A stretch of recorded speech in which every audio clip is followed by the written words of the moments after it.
Good afternoon, everyone. Thank you, Paul, for allowing me to come and speak and share my story. Awesome to see old friends here from years and years gone by and all new faces that I've never seen before. All of you are dystonia warriors. I think if you don't have dystonia, you don't understand the challenges that people with dystonia face. Sometimes they're not visible, but I consider all of you dystonia warriors, including family members, friends, and anyone who supports you. I joined this group. I had to go back through all my notes because it's been a while. I joined this group in the first part of 2013. And I honestly can't tell you how I found the group. I racked and racked my brain. I don't know if it was through a brochure that I got from one of my doctor's appointments or doing research on my own. But the gal that I met at the very first dystonia group I went to, her name was Cheryl Shelton. God bless Cheryl Shelton. I still get emotional when I think about the very first time I met her. She was the kindest, most loving person I've ever met. I was terrified to come to a meeting because I didn't even know what I had. And to hear all these stories and to see all these people enhanced my fear greatly, as you can imagine. But of course, she welcomed me in with open arms. I think Paul was at that meeting. That was the first time I met Paul. And Cheryl informed me I was the 68th person to contact the dystonia group and be registered.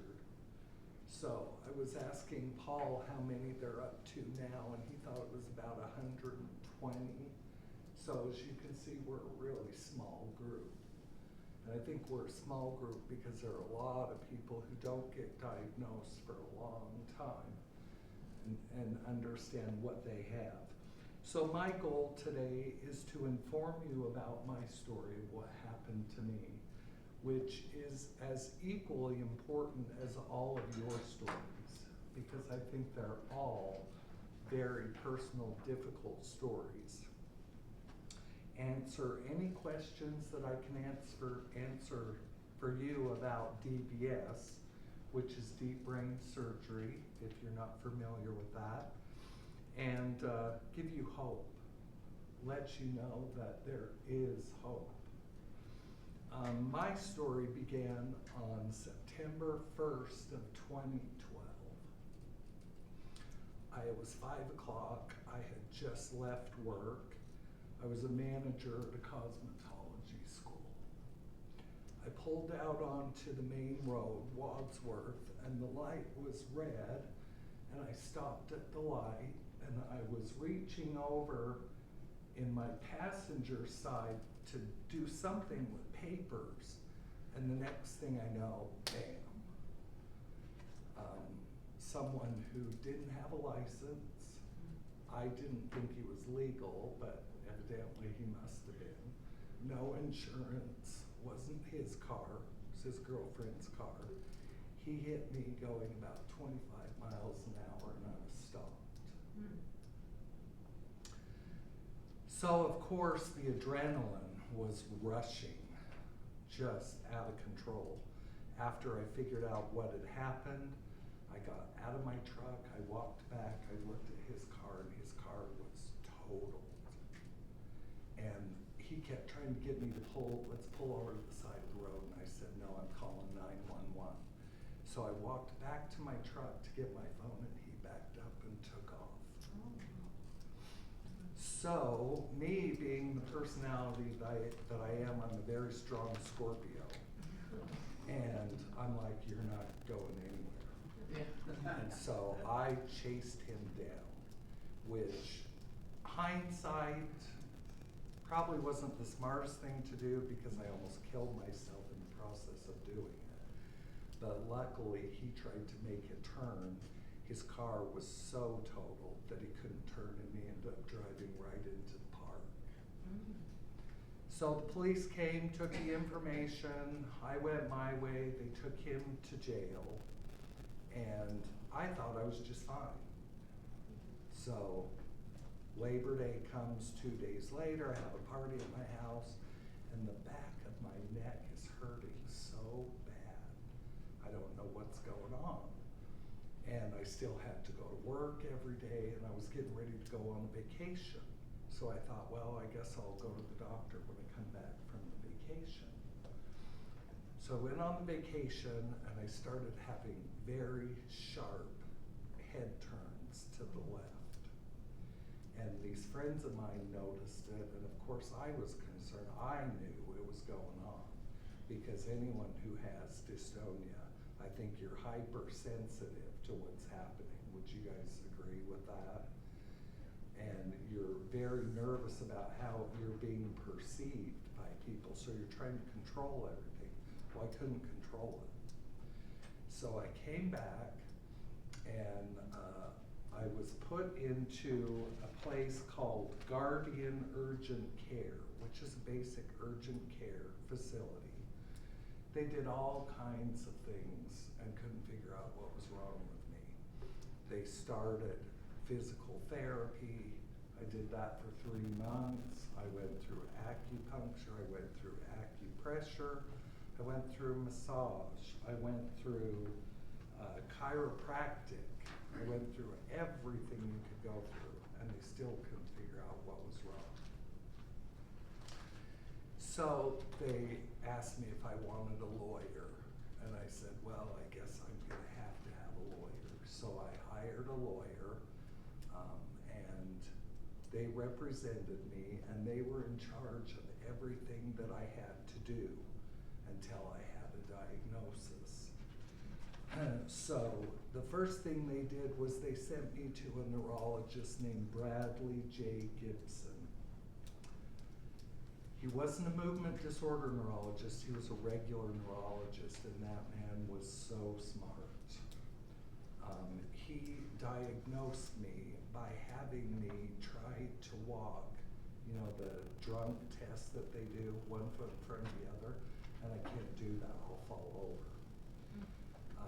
So he did, the first thing he did was trigger point injections. Has anyone had trigger point injections? How bad do they hurt? Fingernails in the skin. Right. That was the first thing, and I thought, oh God, I can't keep going through this. This is horrible. Well, then he started on all the medications, gabapentin, Valium, every medication known to man. So I lived by myself. So I was driving myself to all of these appointments on Valium, on all kinds of medications, because all my friends were at work, and I didn't have any choice. In fact, it's interesting to me when you go to different doctors, some of them recommend things, some of them don't. No one ever recommended a collar to me. So I went out and I bought one myself because my head was so violently going to the left and the pain was so horrific that I couldn't take it anymore. So I went into one appointment and he asked me, where did you get a collar? I said, well, I went and got it at Walgreens. And he seemed a little surprised, but he noted it. So through all of his treatments, he started then doing Botox. And Botox would help, and it wouldn't. And I ended up one time with drop head, talking with my friend here. Anyone had drop head before? It's where Botox is injected into the wrong muscle and you can't hold your head up. Yeah.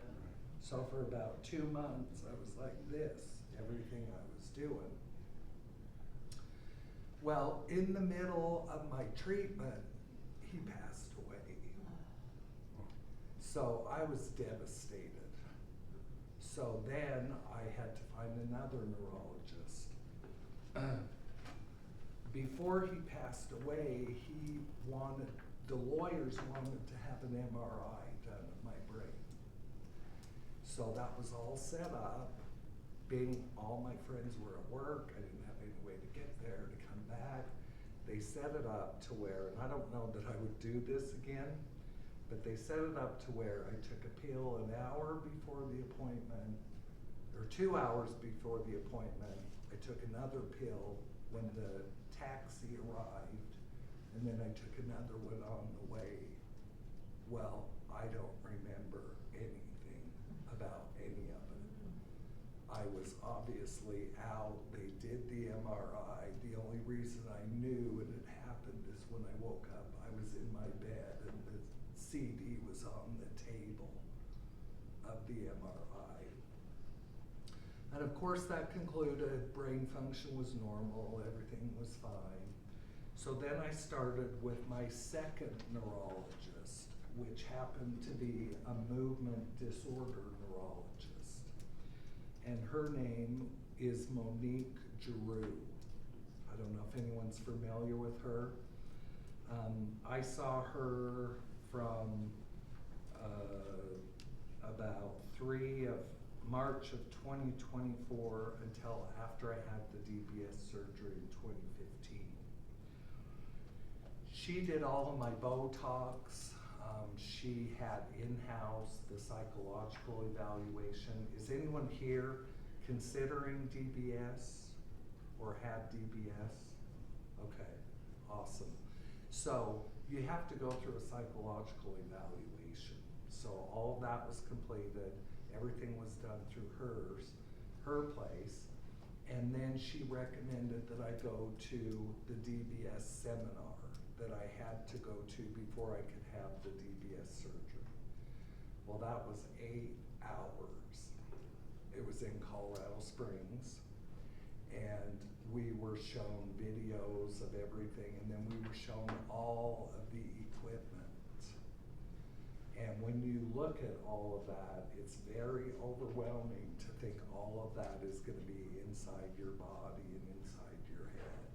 And I was terrified. But everything happened so quickly once that was set up, and I think the reason they do that is it doesn't give you any time to stress any more about it than you have to. So I had DBS surgery. The first surgery was on January 7th of 2015. That surgery, they go in and they place the probes deep inside the brain, which is in the basal ganglia area. And the way I understand that, it's at the base of the brain, so it's far down into the brain. The worst part about the surgery, there were 2 things. The first one was when they screw in this huge metal halo, that the metal is like this thick into your skull. And thank goodness I wasn't awake for that. But the second part, in the middle of DBS surgery, when they have the probes placed in the brain, they bring you out of the surgery. And they ask you questions, move your fingers, different things. And all I could do was say, "Get this off of my head." Because I was in so much pain because my head violently would move to the left. The second DBS surgery was done on the 21st, so it's 2 weeks after the first surgery. And it's probably a good thing that it was that soon because I fought it big time. I didn't want to go. I was not happy, and I think a lot of that had to do with having the first surgery, and you're not in a lot of pain, but the last thing you want to do is go through another surgery that soon. But I know there's a reason for that. It was completed, and I had such success that they asked me if I would be in their video for Dr. Hebb's company. He used to be a Swedish He's now, I understand, with Kaiser, so I don't know where he's at, but phenomenal surgeon. I thought my movement disorder neurologist, Monique Giroux, was phenomenal because I had never seen a movement disorder neurologist. She had the plaque in the room that said voted like #1 doctor of whatever, I don't know. But come to find out, she wasn't very good.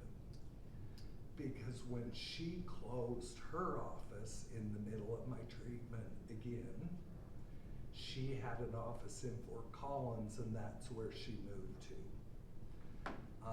The reason I say that I don't feel she was very good was because after she closed, I went to my third neurologist, movement disorder neurologist. His name is Rajiv Kumar, and he is in Swedish hospital in the medical offices. I know that this man is awesome. When he did the intake for me, he worked with another doctor, and he kept explaining, because she couldn't see the movement, he kept explaining it to her. But he said to me, he said, I don't mean to sound funny, but you sound like you're a drunk Texan. And of course I laughed. He said, you're over-medicated and under-treated. And from there, I started with him. I started all of my Botox. My first session was a full 8-hour programming session where I sat in a room and the programmer would come in and adjust the dials or the numbers every 5 minutes. And it would be everywhere from to, no. And it happens instantly. And that happened for 8 hours. I can't believe I actually survived sitting there for 8 hours. I was exhausted. But that gave the perfect place to start over because the previous programmer wasn't very good. So I had to redo the whole entire thing. It took me about a year to get to the settings that I'm currently at now and have been for many years. I only see him now once a year. Unfortunately, I had to stop getting Botox from him. I was getting 4 bottles of Botox every 3 months. However, my insurance only covered X amount of it. So the portion that was left for me was $650 every 3 months. And being on disability, it doesn't cut it. So, unfortunately, I had to stop Botox. I would like to have Botox because I still have a lot of pulling on the left side. Everything for me is on the left side. So it pulls everything to the left. The DBS that I've had is on both sides. So I have a stimulator on both sides that each go up into my brain.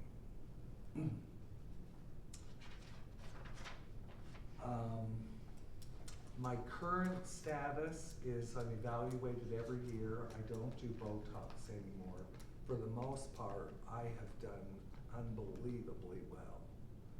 Not to say that it goes without underlying issues. If you were to see the inside of me, I look like I'm like this. Although it may not appear like that on the outside of me.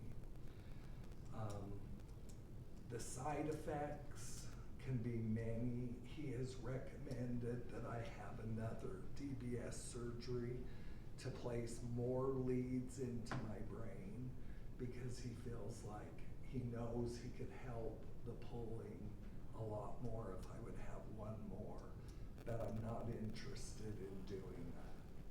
The reason being, I feel you don't go into the brain without having some kind of side effects.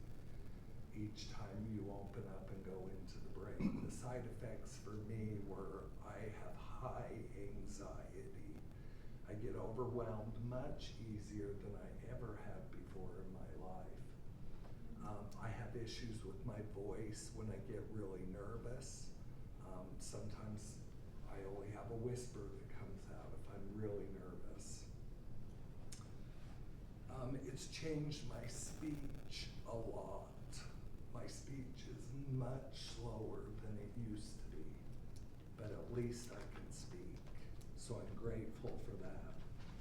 And it's affected my memory, like many of you may have noticed, the anxiety, the memory effects, things like that. What do I do to help my situation? I'm a big fan of cannabis. I don't know if any of you have tried cannabis, even CBD gummies. I took a CBD gummy as I got here, and that just helps me to stay calm and clear. There's no psychological effect of a high from it. It's just very calming and it keeps me calm. That is extremely important for me to maintain my calmness, because it doesn't take that much for me to get overwhelmed, and then my dystonia symptoms start going crazy. I remember, a little off the subject, a few years ago I had a tree that split right down in half in my backyard from the snowstorm. And I was so freaked out, I didn't know what to do. It was a huge tree. So I ran across the street to the neighbor and I asked her if her husband was home. They knew anyone that could help, and my head was just going berserk. And she looked at me and she said, "Would you stop shaking?" I said, "I can't.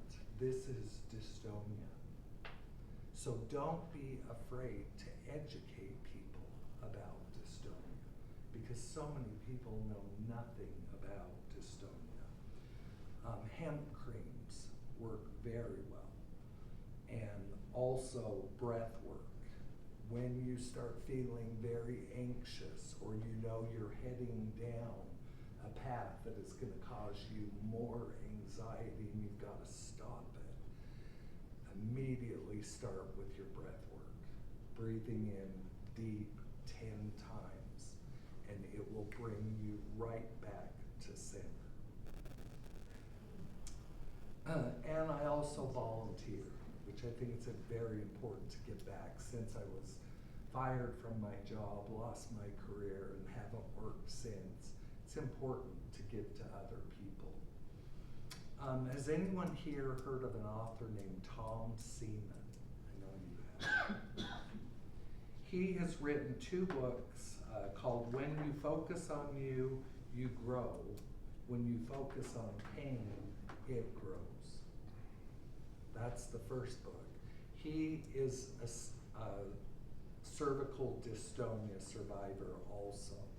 His is very extreme, like mine was. In fact, his head position is mostly like this. I currently am 45 degrees off center with my head, and that's another reason why Dr. Kumar wants to add more leads. But I would recommend that book and another book that he wrote called Diagnosis Dystonia, Navigating the Journey. Both are excellent. No, sorry, that was one book. The second one,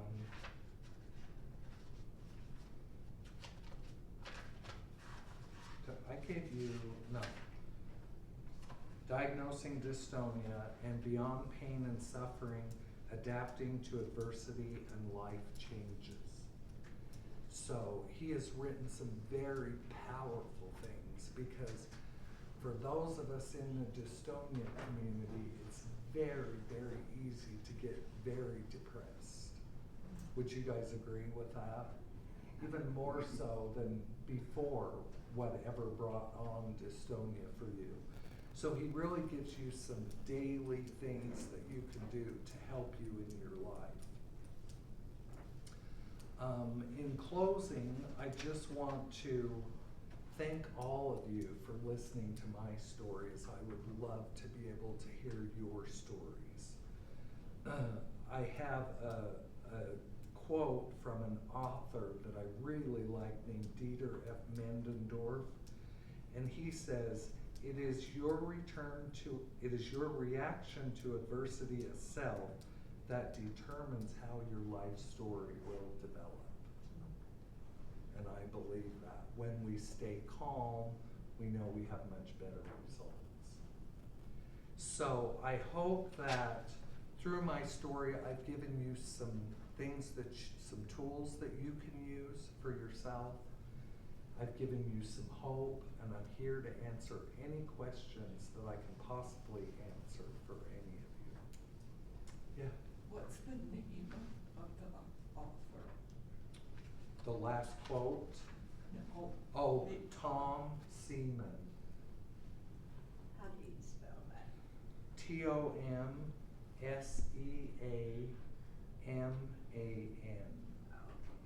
And he posts a lot of things in Dystonia Dialogue. So look for his name because he's a very well-known individual. I brought, if any of you were interested, when I first had DBS, I had 2 batteries implanted in my chest, and they last for about 4 years, and that's what you have, Ray. Does anyone else have, are yours rechargeable, non-rechargeable? Yeah, rechargeable. Rechargeable. Now, Okay. Michael's had 2 of those, each one lasted 4 years. Now he's a rechargeable that will last 17 years. 17. 17. When did he have those placed? About 10 years ago, for the 17 years. Interesting. I have 'Cause I have- rechargeable as well. I you should get do. about 20 years out. Yeah. But he's got a Medtronic and you've got a Boston Scientific. Boston Scientific, but. Oh, okay. Because I had the first set about almost 4 years, and then they took them out and they put the rechargeables in. Mine are good for 15 years, so I'm surprised to hear 17. But basically what you do, and mind you, they don't tell you this until you go to the very last appointment, that you have to charge yourself. Yeah. I was horrified. I'm like, what have I gotten into? How often am I gonna have to do this? What does it entail? I was terrified. And so what you do, this is always plugged in, and you place the charger over the battery. Yeah, right. So they recommended, and this was another thing that I'm like, are you kidding me? I said, how, I'm supposed to sit here and hold this for an hour and 15 minutes until I'm charged? And she said, no, just get a woman's sports bra and put this in the bra and it will support it.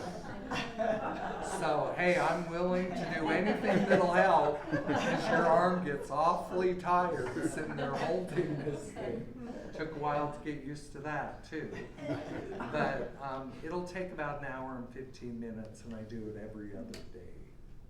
Every other day. And Michael does his once a week. Once Oh, He once just a wears a week. very tight T-shirt Yeah. and it sits on the couch and it just stays in It place. holds it well. Takes about an hour, Yeah. holds it well, yeah. Yeah, but for a while, I sort of like a vest, and I had to put it in there. That took forever, so I just took off the vest, put it on my shirt, nails on there, and then that worked for me. Well, I like your method better. Yeah. It doesn't seem to work for me because it won't stay in place. But that's awesome to know. Yeah. And I know Not have a holder. Yes. they have an apparatus thing, and I'm like, it's gonna take me a half hour to put this on every day. Oh. Yeah, I think I have what you have. It just, yeah, super It's goes just on around your it head goes and has a around, counterweight yeah. and then. I do it in bed. Yeah. Like When did you have your DBS? What year was that? It's 2019 2019. for me, December It's 2019. been, at least 10 years. Okay. I've been 12 years. No, 9 years. Okay. So they may have new things, but that's really good to know. But I'll bring it next time. how often are you charging? Once a week. Once a week. So I know Like a lot 30 of the charging has to do with how much energy is being used. Right. Yes. And I know my left side uses a lot more energy than my right side. Mhm. So I just wish that they would have put them up higher, so it would have looked like I had really nice pants. Instead of like everything's falling right down here. But that's how the charging system works. So do you have to charge each side I for do. an hour and 15? I do. Wow. Who Do did your you- DBS surgery? Dr. Heb, Who's that? he was with Swedish Hospital at the time. He's a neurosurgeon. And, do you have Boston Scientific or? do you- This is Medtronic. Medtronic. And I had the scare of my life, which was always my fear. I had gone on vacation. This was about 2 years ago. I'd gone on vacation. I was in one city and then I was leaving to go to another state and then come back to the same city. And I went to charge myself and the cord disconnected from the unit. It just came unhooked and I couldn't charge myself. So I was panicked. I was calling the hospitals. Do you have a Medtronic person in the hospital that can tell me who the rep is in the state that I could possibly get another unit for? I ended up going for 4 days without charging, and I was terrified that I was gonna lose all of my energy and juice, but I didn't, so I know I can at least go for 4 days. So that was something good to know. You mentioned that one side drew down in power energy more than the other. How does that happen? It has something to do with how high the settings are. Okay. So if they're like, they obviously must be much higher on this side than this side, Right. so it requires a lot more energy. The only thing I wish is that it would give you a ton of energy when you were done charging. You know, you just go run a mile or something. But it doesn't quite work that way. Yeah. Yes. Your pain level, has it improved that quite a bit for you? It's improved it in the fact that my head is not violently out of control. But my pain level is still very high. And the solution to that seems to be more drugs. He wanted me to go to a pain specialist. And I said, no, I have to be able to live. I have to be able to function. Because he has me on 2,400 milligrams of gabapentin every day. And he said, you're still having pain, then all I can do is send you to a pain specialist. So I said, no, I'll learn to live with the pain. So I do a lot of stretching on my neck. You know, the calmness helps, but the pain level's still pretty high. McKay, Yeah. I'm curious, Ray uses the Lanacane, you mentioned hemp cream. Yes. You tried both? Yes, the difference, I believe, is that Lanacane and products like that have a vapor type effect, like a menthol in them, that help to soothe, but CBD does even more than that. And you can, the best place you can find it, I say, is on Amazon. Really? If you wanna email me, I'll give you the name of what I get. It's very inexpensive now. I think it was $24 for 2 bottles of it, Do you have his and email? it lasts a long time. So yeah, use hemp cream. It's awesome. What dosage of CBD? Sorry. What dosage do you find effective? You know, I do medical gummies, and then I also will do the just CBD. It was 50 milligrams CBD, and the medical gummies that I do, I'm so bummed that they just continued this brand. It was called Coda. They are 20 milligrams CBD and 20 milligrams THC. And that's what I found is my sweet spot. Yours might be 5 milligrams and 5 milligrams. You just kind of have to experiment around a little bit. But Does that Michael help? uses a patch, a Nupro patch. Okay. And the nice thing about that is it doesn't go through your digestive system. Okay. So, and that calms him down also. That's awesome. Without having to go through your intestines and everything else. So, that's what was the cream you talked about? It's a hemp cream. Hemp, so is that the same thing then? You just It's a rub it on? CBD cream. Yeah, you just rub it on, it goes through your skin, so it, again, it doesn't have to go through your digestive system. Correct. What's the, Yeah. what's the downside of through the digestive system? Your stomach, for example, my mother took aspirin for her rheumatoid arthritis, and that ended up eating the lining of her stomach. And that's the downside of whatever you're taking, your stomach has to deal with it. Yeah. Okay? So it's depending on the type of stuff you're taking, you can end up with holes in your stomach and stomach bleeding.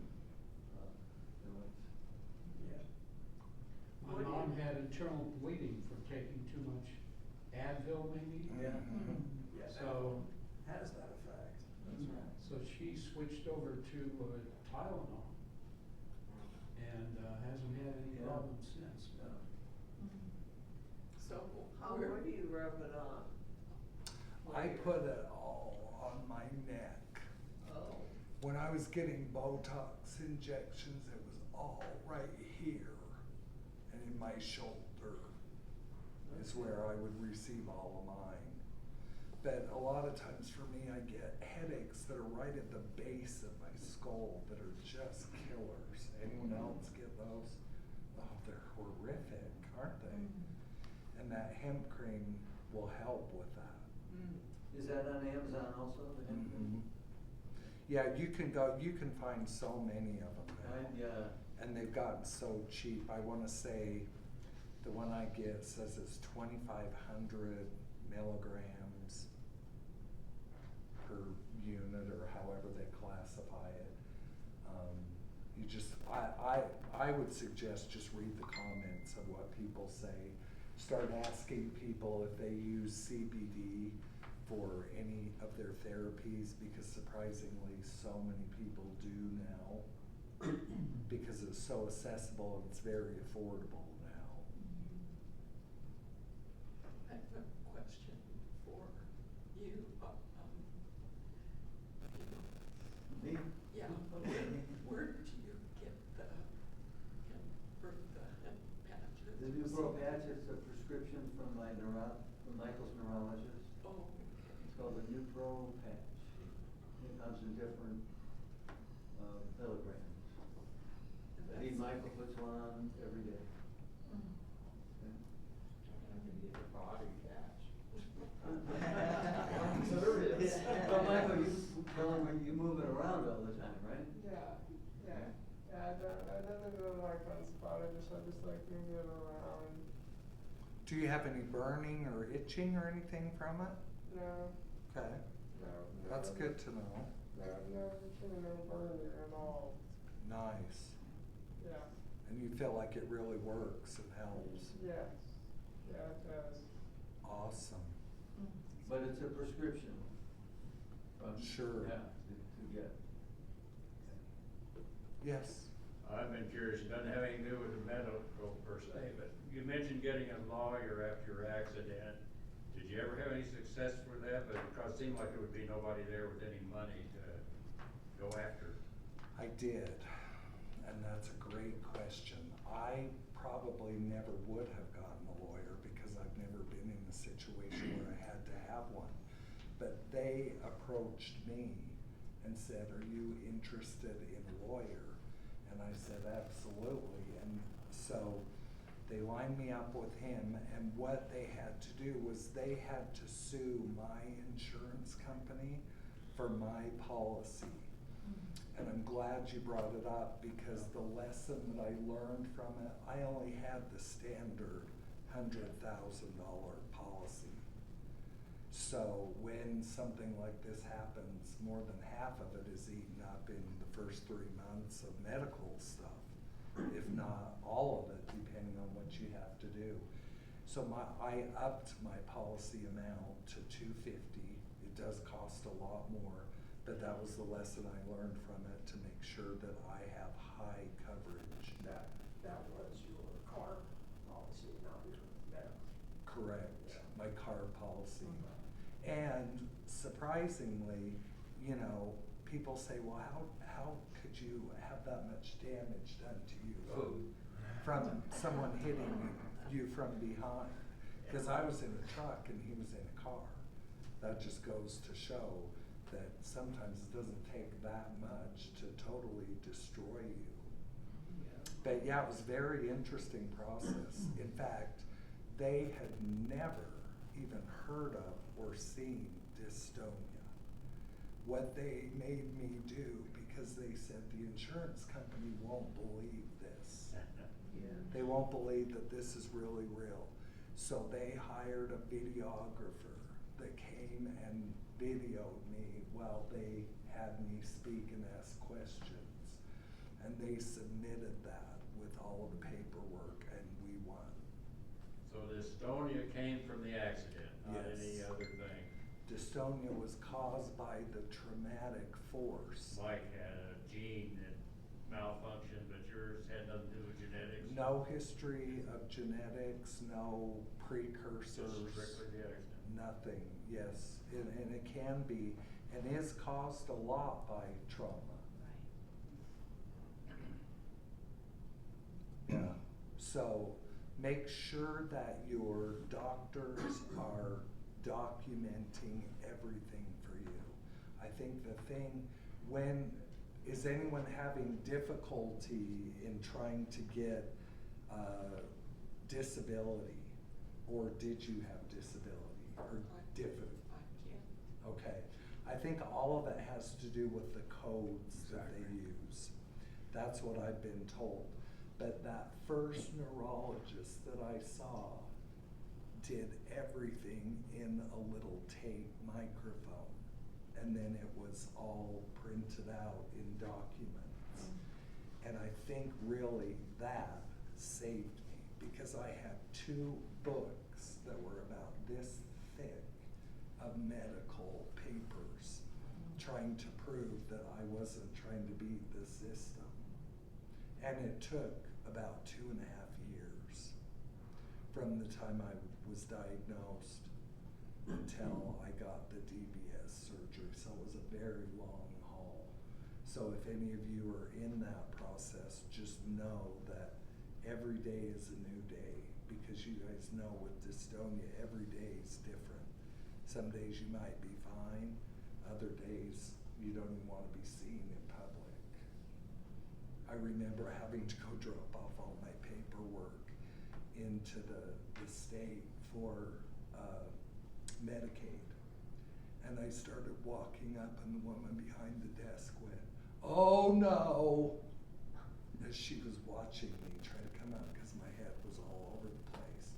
And I know that you guys have probably all experienced some form of that, by someone staring at you, making a comment. Blow it off.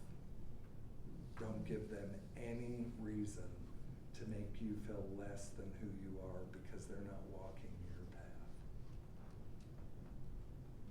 Any other questions? Yeah? Go ahead.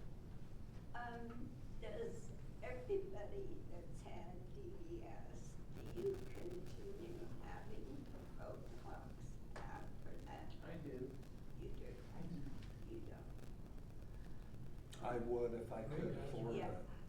but I thought once you had DBS, you wouldn't ever. Yeah. That's I supposed wish to. it was That's that supposed way. to happen, but- From what I understand, because I've had friends say, well, look at all the new technology that's coming from that. You'll get something different. Well, once you've had DBS done the way we've had it done, you can't have any other technology at all. Yeah. Because they would have to rip it all out of you, and it would destroy you, ripping it all out of you, you know. So unfortunately, that's a bummer for us, but in the future, hopefully, they're, I think, looking at just implanting something underneath your skin, on your scalp, that you would charge it. Yeah. So, how much Botox do they give you now? What they used to give me before. I think, I mean, I don't Yeah. know the amount. The same amount. Well, neurologists now move her head around and they're finding that her muscles are already too weak and they don't want to weaken them any farther, so she's going further behind, between shots and Yeah. weaker shots, lower doses. Yeah, I'm having a problem that, I mean, he's up to get, he gave me 370 units, and it's not doing it. Yeah.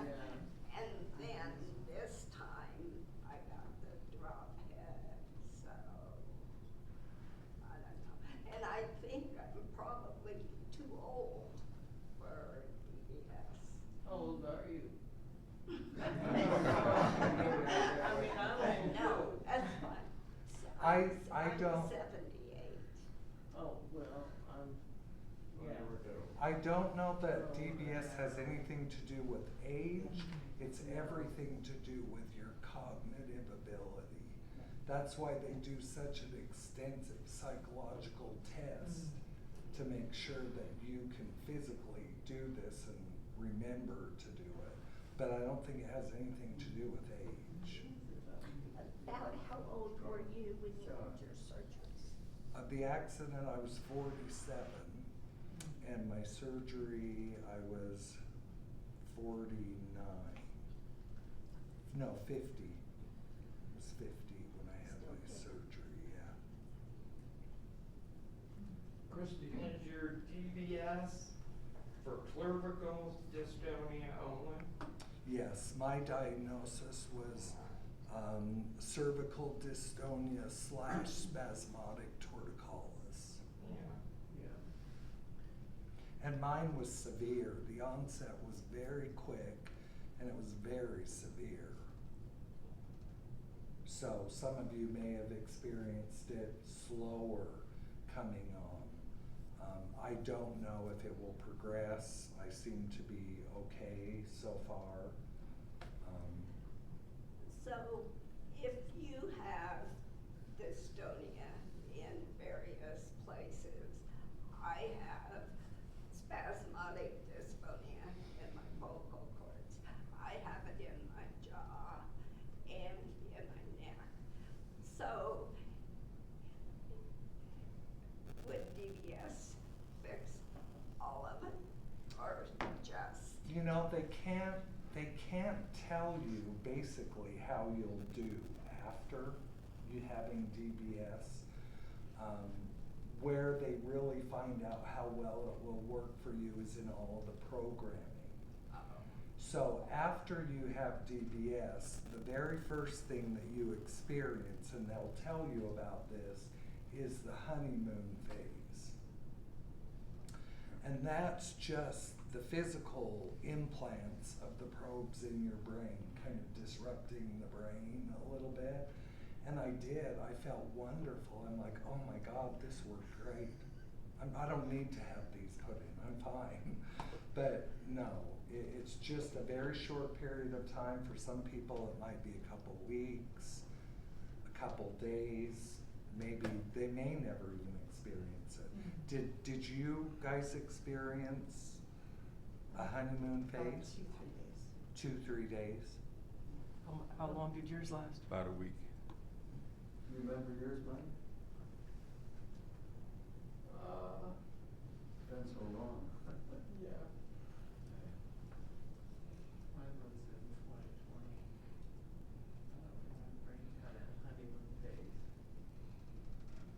So I know some people, they mention that, some people may not, some people may, but the real key is the programming. And the programming takes a long time because you have to go step by step. I can't tell you how many times I felt like I was being electrocuted when they would turn it up.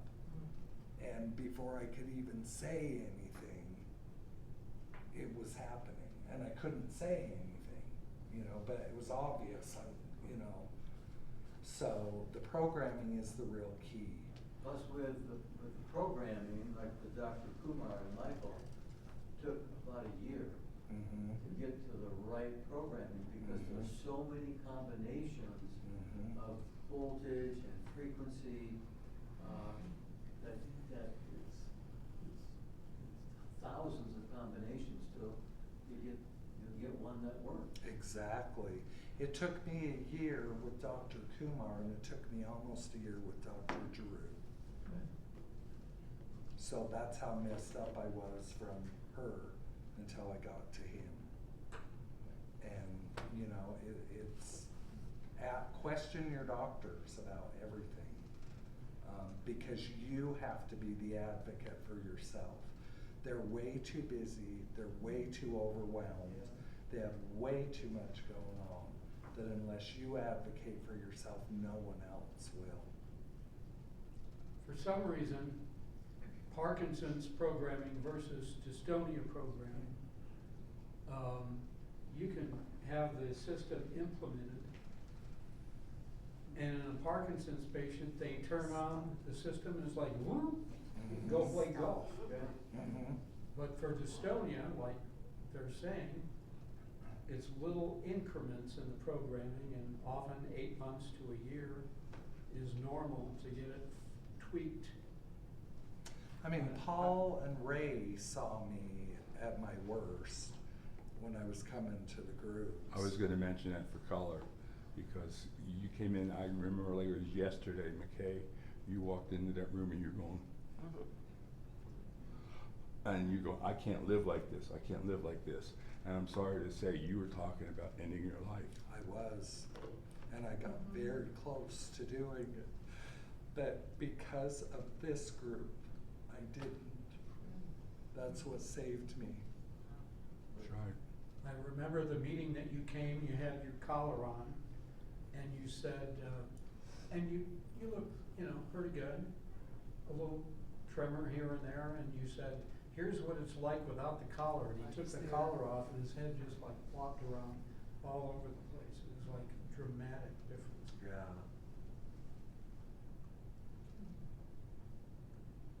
Any other questions that you can think of? Or?